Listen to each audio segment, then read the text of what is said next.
How's it going, everybody? Welcome back to another episode of the Hip Drop Podcast. Lucas and I are back. We hope you guys had a great Thanksgiving. The Chiefs, aka the Country Club Chiefs, ruined Lucas and I's Thanksgiving. Second time in 3 years where the Chiefs ruined a holiday.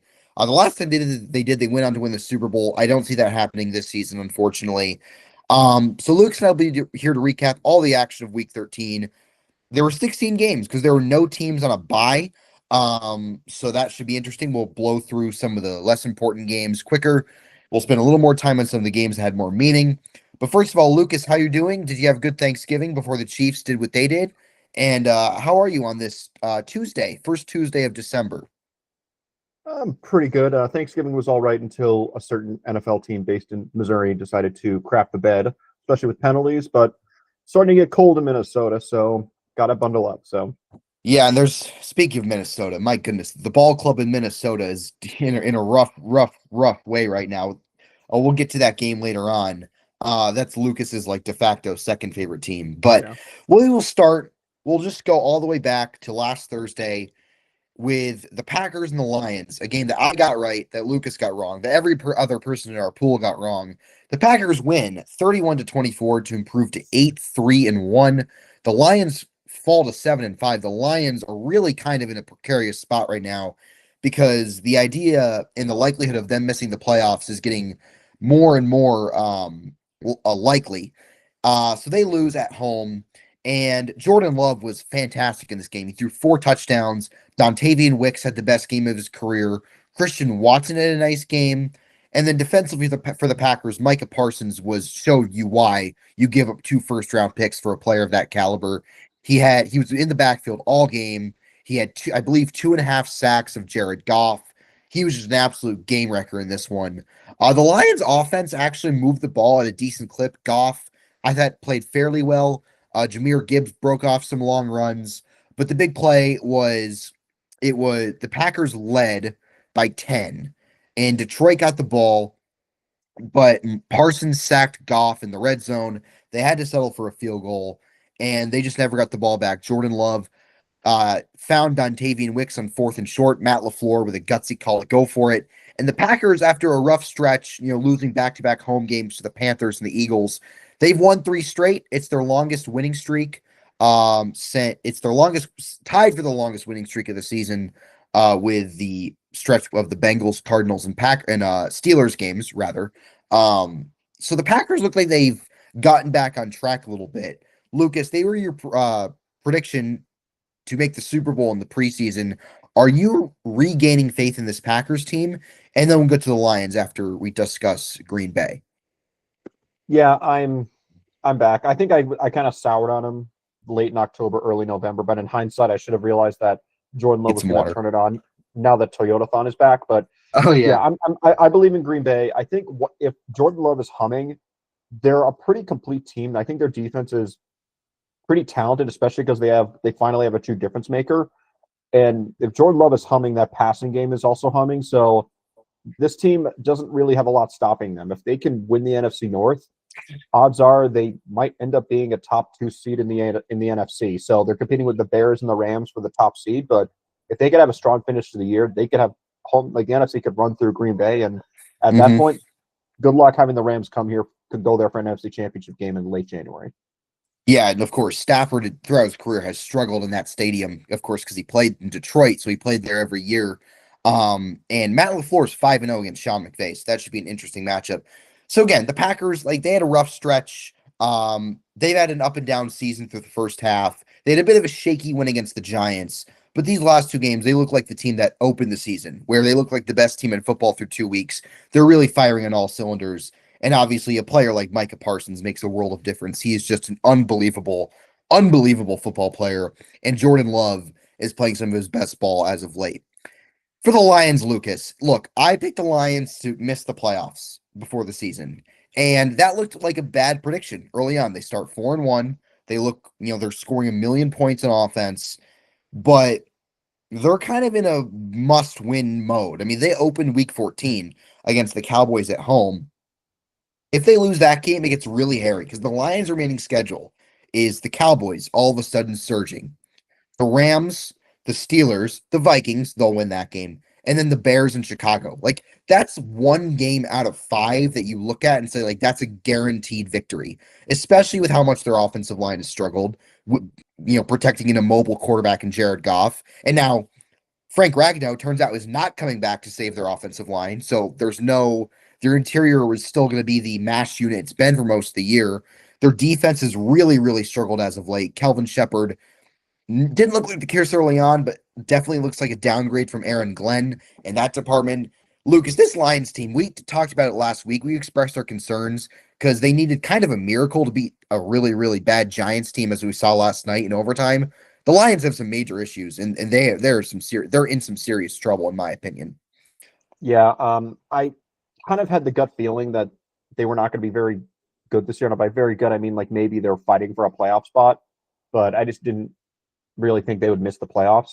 Their underlying numbers are actually pretty strong, but when you actually look under the hood, their highest graded PFF games are like all against bad teams, like Commanders, Yeah. Bengals, Ravens, Giants, Bears in week 2. But then their good games, Packers twice, Chiefs, Eagles, Vikings. Okay, fine. That was actually a truly bad game against a bad team.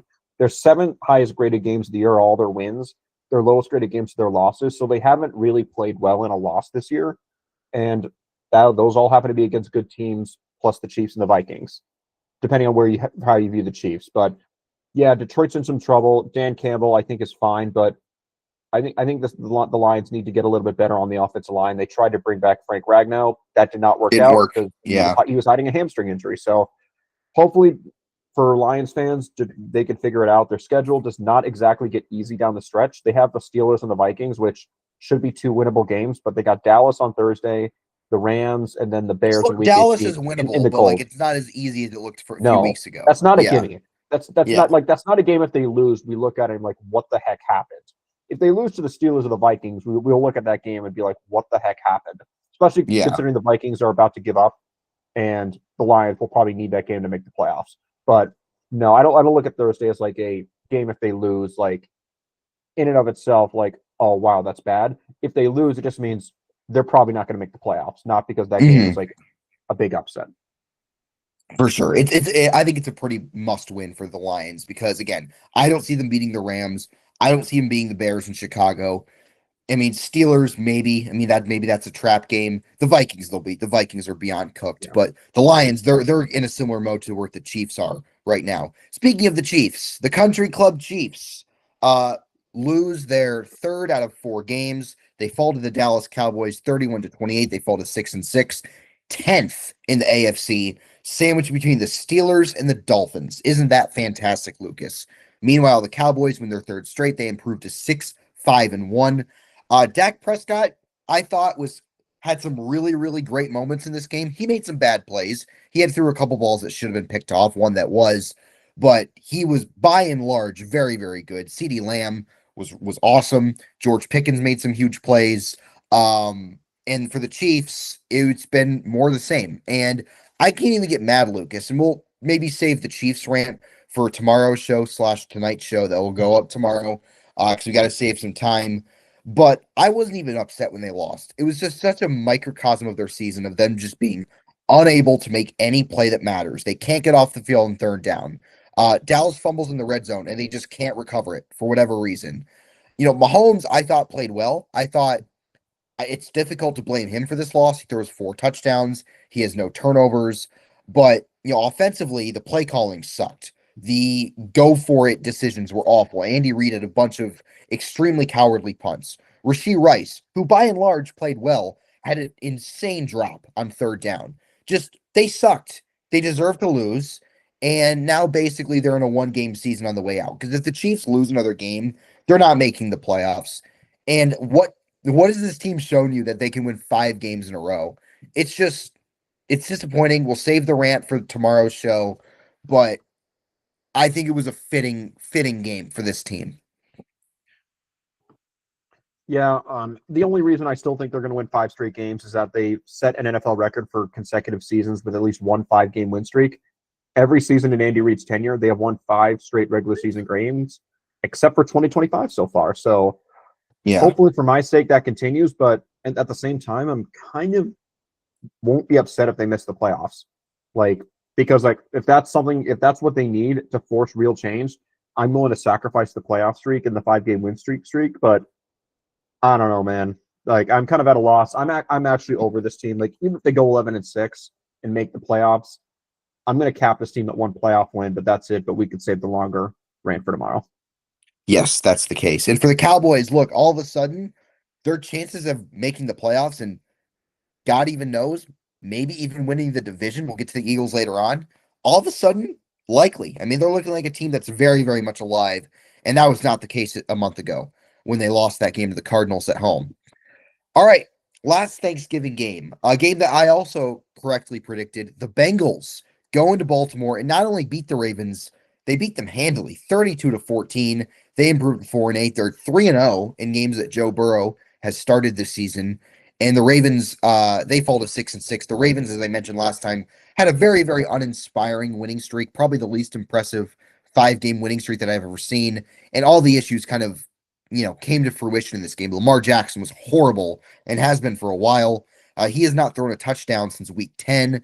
Joe Burrow was pretty rusty early on. He found his groove in the second half. He threw 2 touchdowns, one to Andre Yosivach, the other to, I believe it was Tanner Hudson, the tight end. But Lucas, we'll save our time with the Bengals. If the Bengals go into Buffalo and beat the Bills, we can talk about them. They're basically, like I said, they're basically a spoiler team at this point. Let's talk about the Ravens because this does not look like a team that really is really competing for anything. Their only saving grace, and this goes for the Steelers as well, we'll get to them later on, is they play in the worst division in football. They're technically in first place right now.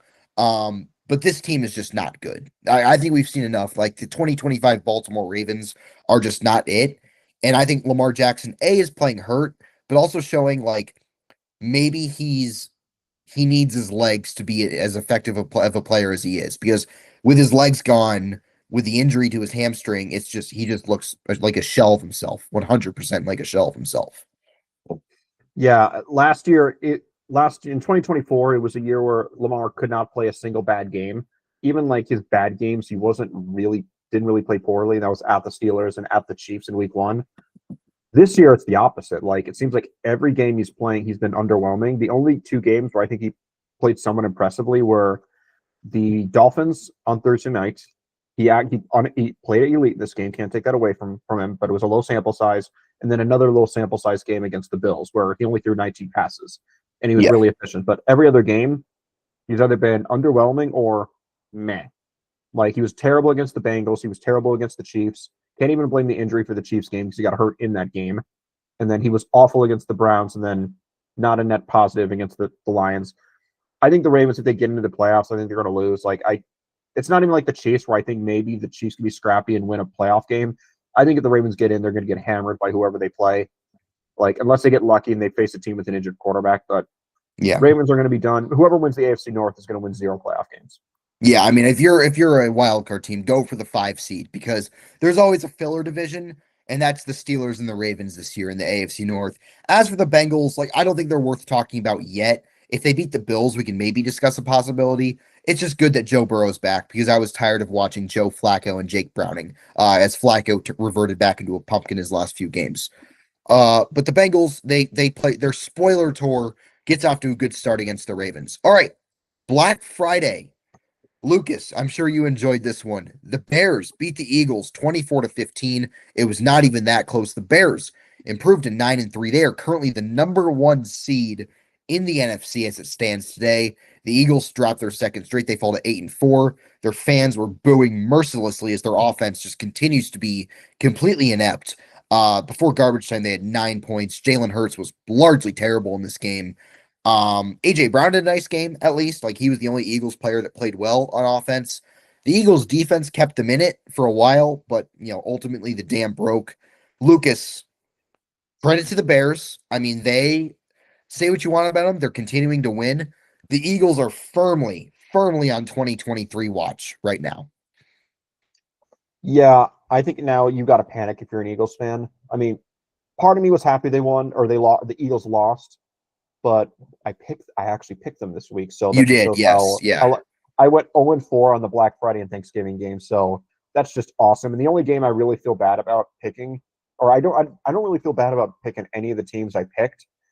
except for maybe the Bears over Eagles, just because like the Bears were hot, like so I could have seen that. And but I'm still mad about that. Yeah, I think Philadelphia, they're not gonna say they're cooked, but because they're gonna win their division, but like, are they? Like we thought Yeah, that I 2 weeks know. Like ago. Like, Cowboys are the I don't, Cowboys are not far behind them quietly. yeah, I think the Cowboys got to take advantage. The Cowboys don't exactly have the hardest schedule down the stretch. If they could beat Detroit, they have two teams with serious injury, or actually every team they play has serious quarterback questions. And the team with the most stable quarterback position is the Giants, and that's Jackson Dart if he stays healthy. But they have the Vikings.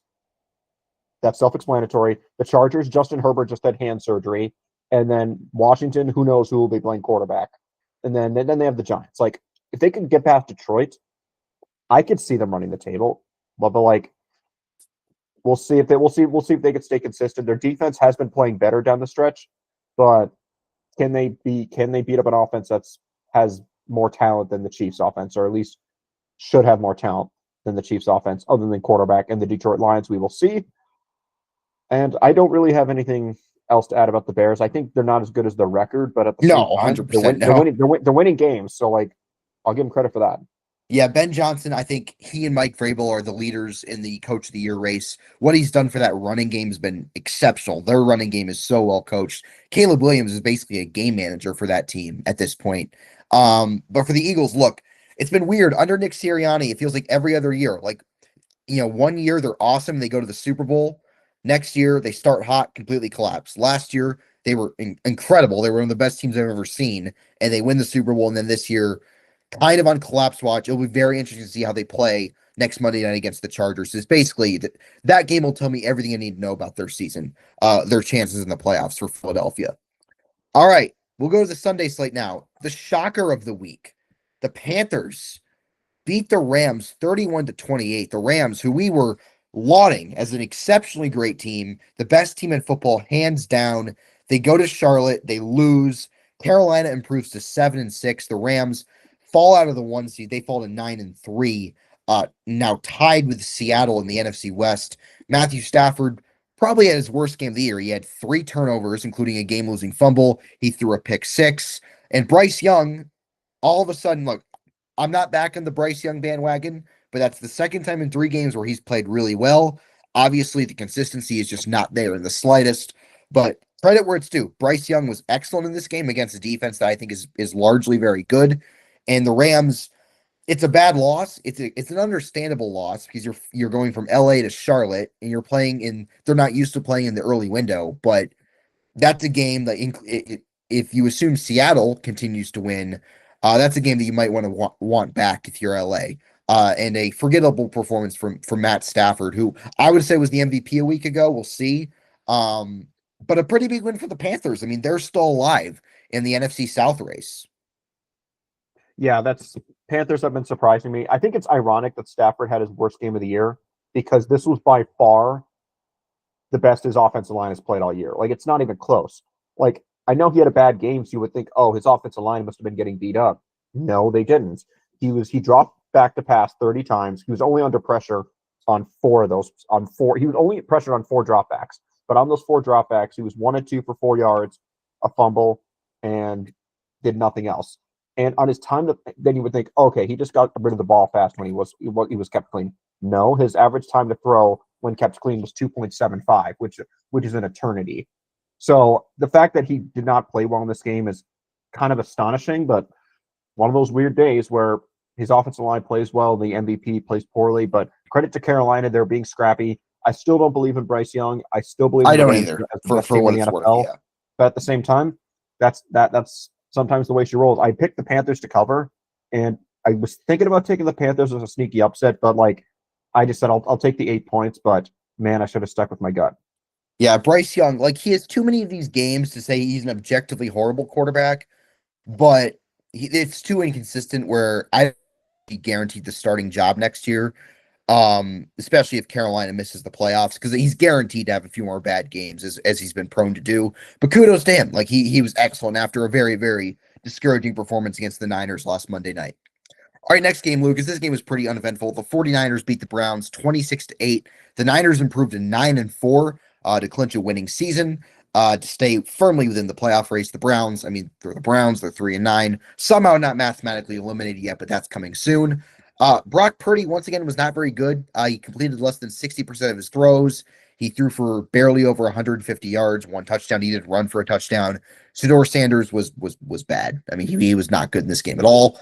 But the Niners, I mean, they did what they had to do. They beat a really, really bad football team. It was a pretty ugly first half, pretty close first half. It was 10-8 at halftime. And then the Niners shut out Cleveland in the second half. They outscore them 16-0, and they get a much needed win. Look, I don't think the Niners are Super Bowl contenders in any capacity. But they're winning. I mean, they're taking advantage of a very easy schedule. And look, the Browns are obviously Myles Garrett, you once again was really good. Um, their defense once again, by and large, kept him in it, but it's just a team that's going nowhere anytime soon, in my opinion, until they finally figure some things out on offense, and particularly at quarterback, because I'd be surprised if Shedeur Sanders is the long-term answer there. Yeah, Shedeur is not the answer. I don't think he was awful, but at the same time, He wasn't I don't good think he's either. really the answer. There's a difference between not being the problem and being the solution. He might not be the problem, but he's certainly not the solution. He certainly earned the right to start the rest of the year. But Yeah, the Browns, their defense is almost has no notes, but their offense is just such a shit show all around. They're the only part of their offense where I look, I'm like, okay, that's good. It's Quinshon Judkins. That's it. Jerry yeah, Judy's good. Jerry Judy's all right, but he's not a wide receiver one. He's a wide receiver two, masquerading as a one. But they need to rehaul the offensive line. They need to add a true number one receiver, and then maybe David Njoku's all right. But they need a new quarterback. Need to overhaul the offensive line. Need to add a real number one receiver. They need pretty much everything, and of course they need a new quarterback most importantly. But the Browns, the reason why they can be so scrappy to beat sometimes is because Myles Garrett and that defense is such a force that they're almost winning games by themselves. But their offense is just so terrible that it's the sinking tide that lowers all boats for that team. yeah. It doesn't even matter. I mean, Myles Garrett's basically the reason they have 3 wins, and they play the Titans this week. I mean, not to spoil anything, I think they probably win that game. But yeah, another loss here in Cleveland, as has been the case. And the Niners, look, I mean, I don't believe in them come playoff time, but they're finding ways to get it done. All right. All right, Lucas, we both got this one right. Texans, Colts. The Texans go into Indianapolis, beat the Colts 20-16. They win I believe, their fourth game in a row. Yes, the fourth game in a row to improve to 7-5.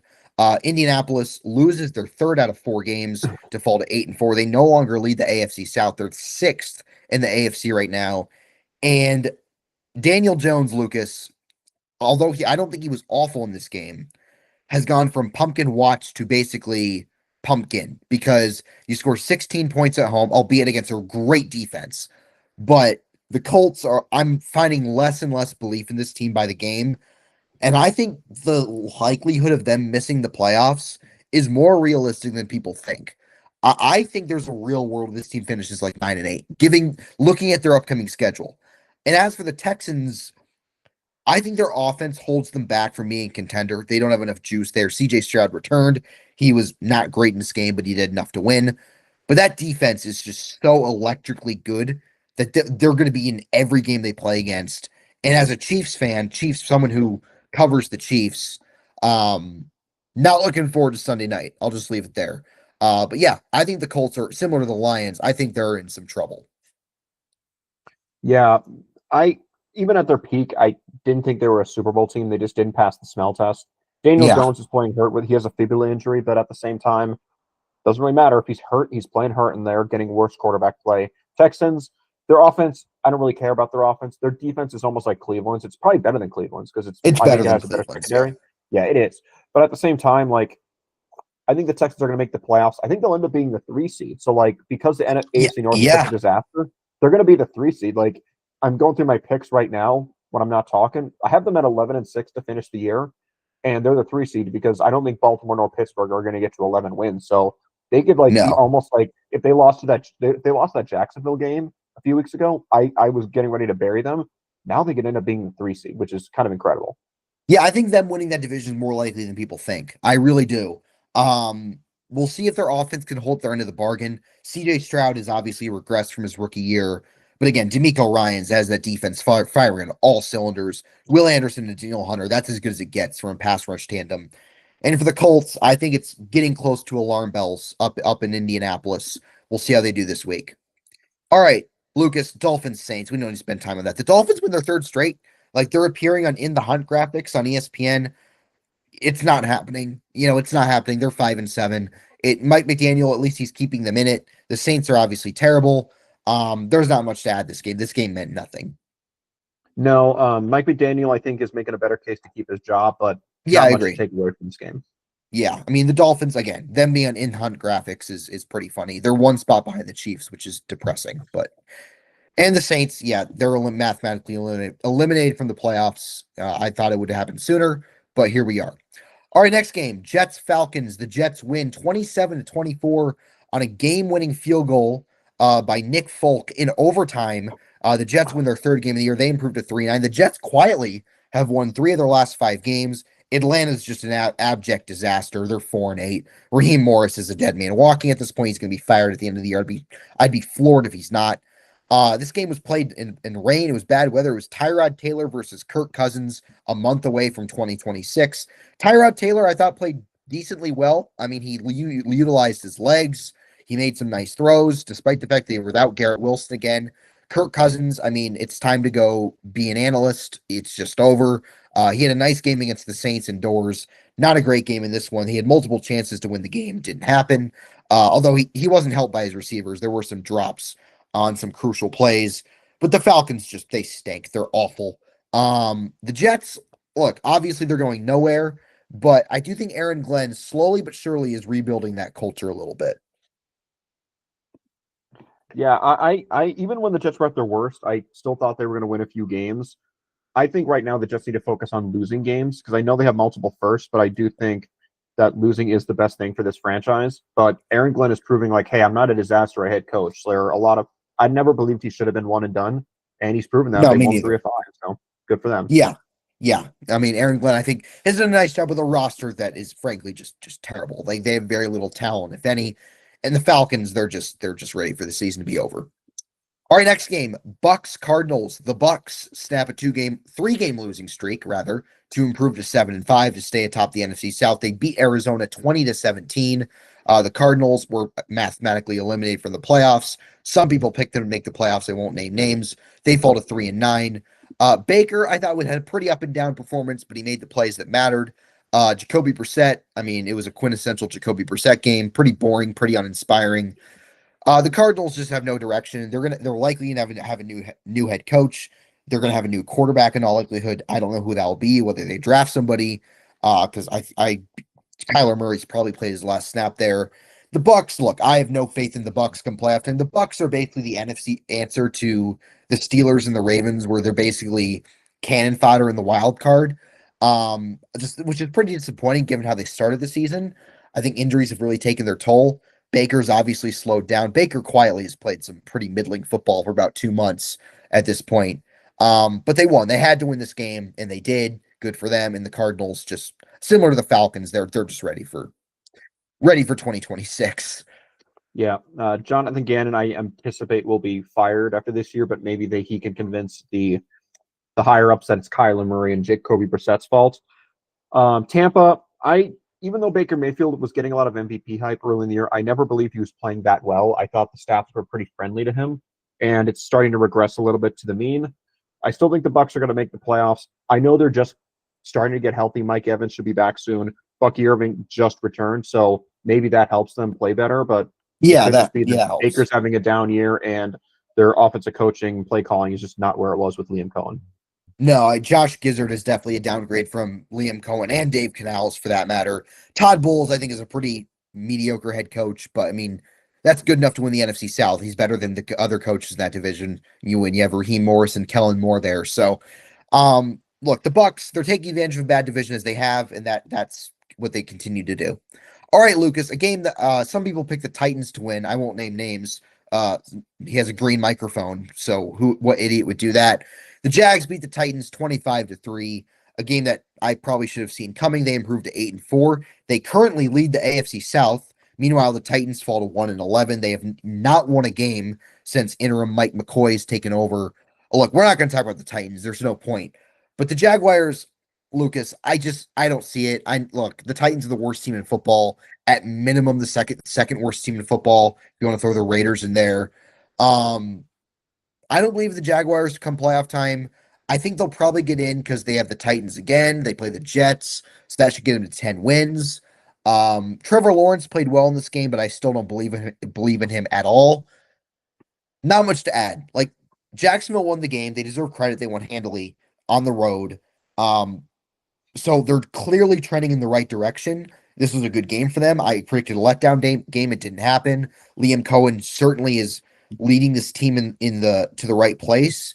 Um, but I don't know. I feel like there's something missing. I think they're a team that's a year away, but I do think Liam Cohen deserves more coach of the year buzz than he's getting. I think he should be third behind Vrabel and Ben Johnson. I mean, I'm not going to give him too much credit for beating the Titans, but they're a team that's very under the radar. I mean, they're not on TV very often, but they're just slowly but surely at 8 wins. I don't know how, despite given how Trevor Lawrence has played for most of the year, but I think look, they're getting the job done, but I do think Lawrence, not to pile on, will hold them back from doing anything in the playoffs, assuming they get there. Yeah, I'm not sold on Lawrence. I think the Jaguars will end up making the playoffs. They have two pick gimme games with the Titans and the Jets at home.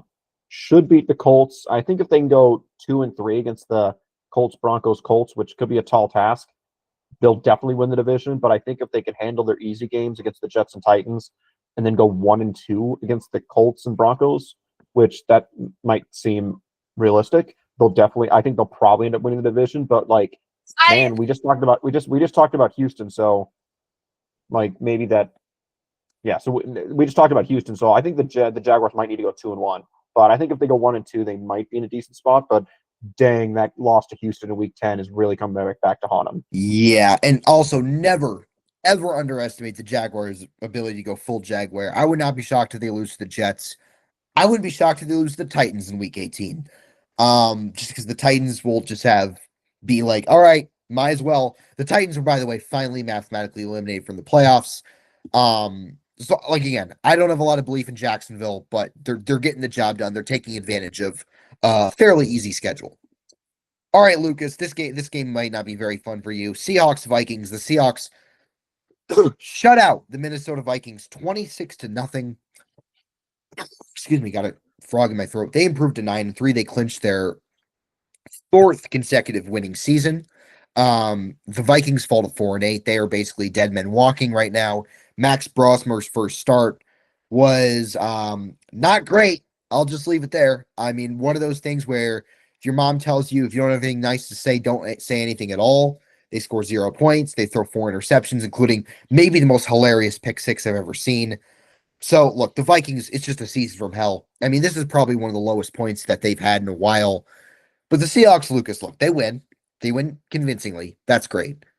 The elephant in the room, Lucas. Once again, Sam Darnold, bad game. Pumpkin watch? Question mark. Yeah, I think now there's enough there's not enough, or there's more than enough plausible deniability, or I messed that up. But like, yeah, damn, I don't care that Seattle won. They allowed 0 points, and their defense got. I I forgot if it was 1 or 2 defensive scores. I know they got the pick six on that ridiculous play that I don't know. Brosmer pulled a Will Levis there. Yeah, pretty much. It was just insane. Yeah, but Darnold was awful in this game. 14-26, 128, 2 turnover-worthy plays. Not ideal for him. And Max Brosmer, I had hope. He played the worst. I firmly believe he played the worst game a single quarterback played this year that started and finished it. That was yeah. I had hope because I thought he had the tools to be like a high level backup eventually, but he's clearly not ready. He was a disaster when kept clean. He was a train wreck when under pressure.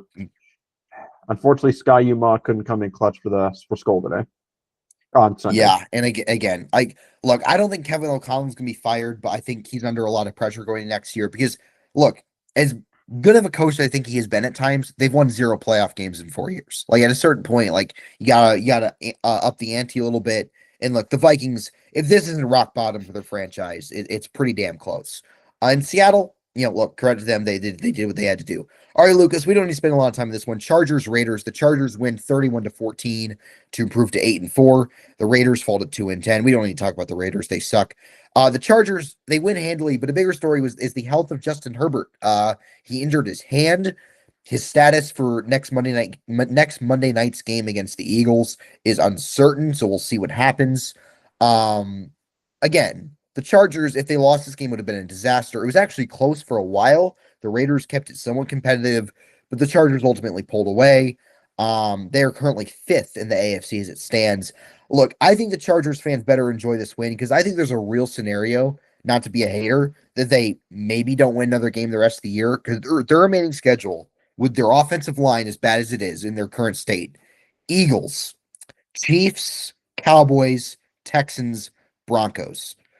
I mean, it's not going to be easy for the Chargers. I mean, if they're going to make the playoffs, they're certainly going to earn it because that's a pretty tough schedule. Ironically enough, the Country Club might be the most difficult team they play. So, look, they won, they had to. I mean, and we're going to watch see what Justin Herbert's status is. Yeah, the Chargers. Yeah, if you're a Chargers fan out there, all seven of you, you should be very panicked right now because I think starting like week 6 or 7, I thought this team was going to be in danger of missing the playoffs, and that's turning out to probably be a reality. And they, I'm looking at the rest of the schedule. I think I'm only going to pick them to win one game, and I'm probably going to change that pick to Dallas. Like I would not be shocked if they lost every remaining game. I don't care that they beat the Raiders by 17 points. The Chiefs beat them by 31, and we saw what happened after that. Yeah. I mean, the Raiders are not an NFL team. Like, it's basically a bye Yeah. for the Chargers. I think the easiest game they have. I mean, I think the most winnable game they have left is probably the Eagles game. Like just because the Eagles are flying halfway across all the way across the country, but the Texans and Broncos have elite pass rushes. Dallas, I think, sneakily has a solid pass rush, and the Chiefs are the Chiefs, and they'll be playing a short week in Kansas City, so circumstances are against them. But I don't think they're going to win another game the rest of the year. I'm calling it right now. If you ask me over under 1.5 wins the rest of the year, I'm going to say under. I think maybe they get one. They might sneak one up against a Texans team with a bad offense, but there's no chance I think this team gets 2 wins the final 5 weeks of the year. Yeah, I mean, look, Chargers fans, if they hear that, they'll be upset because their team just won in dominant fashion, albeit against a horrific team. And we're really raining on their parade when they're 8-4, but they're just kind of falling apart. And it's not entirely their fault. Not entirely their fault. Goddamn cough. All right. Last game before the night games, Bills Steelers. The Bills win 26-7. They improved to 8-4. Pittsburgh falls to 6-6. Weirdly enough, the Steelers led at halftime in this game 7-3. But the second half was all Bills. They strip sacked Aaron Rodgers. Joey Bosa strip sacked Aaron Rodgers. Christian Benford scooped it up and returned it for a touchdown. And that was basically as good as it got for Pittsburgh. Aaron Rodgers clearly was compromised in this game. He probably should not have played, but he did. He was not good. He made one nice throw to Darnell Washington down the seam. Other than that, was a lot of nothing. Josh Allen didn't do much throwing the ball. He ran the ball well. James Cook was an absolute monster. This Bills team, Lucas, is so Jekyll and Hyde. Like they fluctuate between awesome and awful so often. I think they have a Super Bowl ceiling. I think they have a wild card exit floor. I have no idea what to make of them. Allen's great. Cook's great. Sorry, I have a cold. The line, when healthy, is really good. The defense sometimes plays well, sometimes it's awful. But they had to win this game. They did. Pittsburgh, I mean, the only thing saving this Steelers season is very much Lucy with the football when they started 4-1. What's saving them is the rest of that division is also terrible. They have a big game against the Ravens this week. Hopefully for them, Rodgers gets a little healthier. They signed Minnesota boy Adam Thielen today, so I mean that Super Bowl back on, baby. Here we go. So yeah, bad performance for Pittsburgh. They're saved by their division, but a pretty crucial win for Buffalo. They had to have this one. Yeah, I picked them to win this game because I just figured they were desperate. I still think the Bills will be in the AFC Championship game just because they have probably the second or third best quarterback in the NFL, probably second at this point, maybe first, depending on how spicy you want to get. But again, if they play a competitive team with comparable quarterback play, I'm not going to pick them just because, like you said, they're too Jekyll and Hyde. If they're playing a competent team, I'm going to pick them to lose. But if they're playing the Steelers or worse, probably going to pick them. But we'll see. I mean, it just takes, given how fluky or weird the AFC has been this year, it just might take 3 consecutive solid games from Allen, and this team could be playing in Santa Clara. Yeah, like they have that ceiling. I think I would argue they have the highest ceiling of any AFC playoff team, but their floor is as low as anybody. Like they're so inconsistent. But Allen and Cook in that line, when they're healthy, are floor raisers. And we'll see what happens. We'll see what happens. And for the Steelers, like I said, like they have some winnable games. They have the Dolphins, they have the Browns. The Ravens aren't exactly world beaters. You think they'd at least split those. But it's kind of, win now mode for Pittsburgh if they want to, win the division, even though like obviously they're not Super Bowl contenders in any capacity. But that hinges on Rodgers' health if he can actually play under center, which he couldn't in this game, and it severely limited their offense. All right, the Sunday night game, Lucas, a game that was a lot more entertaining than I expected. The Broncos beat the Commanders 27-26. They improved to 10-2. They win their 9th consecutive game. Washington falls to 3-9. A year after going to the championship game, but they were competitive, man. They were feisty. Marcus Mariota, outside of one really bad interception, played well. I thought he outplayed Bo Nix in this game. Nix, again, up and down, made some really nice plays, made some absolutely horrific plays. That interception of Bobby Wagner is one of the worst throws I've seen all year. I audibly laughed when he threw that ball, which is never a good sign. But the Broncos, as they have been doing, they hold on to win in overtime. Nick Bonito knocked away Mariota's 2-point conversion attempt, and they found a way to win. Look, man, this Broncos team, I don't know what to make of them. They're 10-2. They don't really inspire a lot of confidence when you watch them, but they're very similar. They're basically the 2024 Chiefs with a better defense, but an obviously far inferior quarterback. Whereas they don't pass the eye test, they don't pass the smell test, but they pass the wins test. And Washington gave everything they had. Dan Quinn deserves a lot of credit for having a pretty, down and out football team ready to play with a backup quarterback. But ultimately, Denver found a way to pull it out. Yeah, credit to Denver for winning a close game like they always do. That'll be useful in the postseason. But again, they don't pass the eye test. I think of the top 3 division leaders right now, I probably have the least confidence in them, but they're finding ways to win. They're 9-2. So how can you really? No, they're 10-2. Sorry, 10-2. They're winning games. Like I said this with the Chiefs last year. They're winning games. Like the goal of the game is to win it. But at the same time, if they face another good team that is also good at winning games, like I'm not going to pick them. Yeah, it'll be interesting to see how they play in the playoffs. That's for sure, because this team doesn't exactly have championship pedigree. They got there last year. They got some taste of it last year. But like they're barely squeaking by. The Commanders are bad. The Raiders are horrific, and they're squeaking by those teams. That's slightly concerning. I don't know how that translates to postseason play. It'll be interesting to find out. Last game, Monday Night Football. The Patriots beat the Giants 33-15. New England wins its 10th game in a row to improve to 11-2. They have the best record in football. The Giants fall to 2-11, another lost season for them. Jackson Dart's return was not enough to overcome Lucas. This is not hyperbole. The worst special teams performance I have ever seen in my life by the New York Giants last night. They allowed a punt return for a touchdown. They fumbled a kickoff return. And then their kicker tripped over his own feet on a field goal attempt. It was an absolute disaster. Some people pick the Giants to win. Names will not be named. New England takes care of business. They go into their bye. Look, Lucas, I have more faith in the Patriots than I do in the Broncos. Of the top 2 teams in the AFC standings at the moment, Drake May once again played well. I thought he was pretty shaky in the second half of the game, but he played well enough early on. He made some nice big time throws down the field. An absolute dime to Kyle Williams for a touchdown. Not all quarterbacks that play in the AFC can make throws like that, but not naming names again. But Vrabel gets my vote for Coach of the Year. He's turned around that team significantly. That team last year, I would contend, was the worst in football. They were 4-13, and now they look like a team that I would not be shocked if they're in the Super Bowl. I'd be surprised if the Broncos make the Super Bowl. If the Patriots make the Super Bowl, I wouldn't be completely shocked. I'm in on them, especially if they get the 1 seed. Drake May, obviously a really good second-year quarterback, I think deserves to be in the MVP conversation. I'm in on this Patriots team, man. I think my AFC championship prediction right now is it's all AFC East. I think it's the Patriots and the Bills. And if it's in New England, give me the Pats. Give me the better coach. give me, I would contend that the better, if not comparable roster. Let's go. Unfortunately for the rest of the NFL, the Patriots are back officially. Yeah, I don't think that's much of a hot take. I'm still not 100% sold on them. Like, I would probably pick them to beat any team in the AFC playoff field, with the exception of, or definitely pick them to beat anyone in the AFC except for the Bills. And even then, I'd probably still take them to win a playoff game in Foxborough. But Mm-hmm.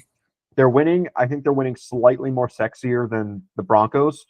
I still don't think they're as talented as the record indicates. I still think they need another year of development and collecting talent. But at the same time, they're winning. They're well coached. They have an elite quarterback. They're well coached defensively, more particularly. They have a good offensive coordinator. They're they're a Super Bowl team in my opinion. Like, especially because in the AFC where one team is Yeah, it's a guaranteed to make bad the Super Bowl. conference. Yeah, it's not like college football where you could have two teams from the same conference make the national title game. Nope. In the NFL, it's one AFC, one NFC team, and right now, Patriots are as good of a bet as any to make the Super Bowl out of the AFC. I agree. I agree. Which, I mean, I enjoyed the Patriots sucking for a while. They were really bad for a handful of years. They're not anymore because they got the right quarterback. They clearly got the right coach, and they're only going to get more talented. That roster is only going to get better, which is scary for the rest of the NFL. So look, and obviously, look, the Giants. I mean, Jackson Dart. I don't think was terrible last night. That game was not on him. Just another bad team. Just another lost season for Big Blue. Obviously, we'll see their new head coaches, whether it's maybe John Harbaugh if the Ravens move on. Maybe it's a Clint Kubiak. We'll see. Be interesting to find out. Lucas and I will actually do our head coach predictions in tomorrow/tonight's show that goes up tomorrow. But yeah, I mean, New England takes care of business. So that wraps up our recap for week 13 a little bit longer because there were no bye weeks. Next week is the last week where teams have byes. Lucas, do you have any parting thoughts for this week's episode? I do not, and I can't wait to talk some head coaches. Of course, of course. As always, everybody, thank you for tuning in. We will see you all tomorrow to give our preview to week 14. Thank you.